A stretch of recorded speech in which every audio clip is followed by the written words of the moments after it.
بریم با هم دیگه ببینیم چجوری میتونیم از فایل های PDF استفاده کنیم. یه جدول اون وسط وجود داره که من نیاز دارم این اون جدول رو توی دیتا هام داشته باشم و بتونم ازش استفاده بکنم. خب نکته ای که اینجا بچه‌ها خیلی مهمه و باید بهش توجه کنید، وردی که تبدیل شده به PDF رو فقط میتونید این کار رو باهاش انجام بدید. خب برای این کار من میام از گزینه اد استفاده میکنم و گزینه PDF رو میزنم. به محضی که PDF رو میزنید اینجا فایل PDFی که درست شده که این شکلی هستش، من PDFش رو به صورت تستی درست کردم، دارید میبینید اینجا ما بهش فراخوانی میکنیم، اوپنش میکنیم. اینجا وقتی میذاری بچه به صورت آل جدولات اون ستونا اون رکوردها رو یه مقداری به هم ریخته بهتون نشون میده.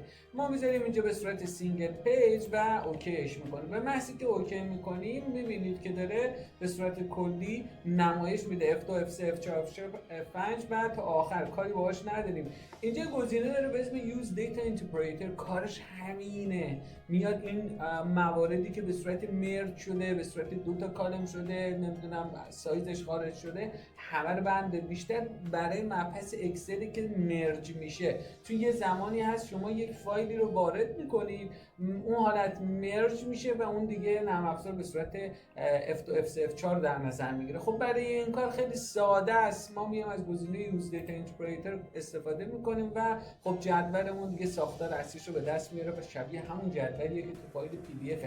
در مورد Use Data Interpreter من جلوتر رو فایل اکسل براتون تستش رو میزنم، نگاه میکنیم چجوری میتونه یه فایلی که یه چند تا سلولی که مرج شده رو به راحتی میتونه براتون با یک کلیک حذف کنه و شما میتونید اون دیتای تمیزتون رو برای ویژوالایزیشن داشته باشید. اگر این ویدیو برات کار آمد بود ممنون میشم لایک، کامنت و سابسکرایب رو فراموش نکنید.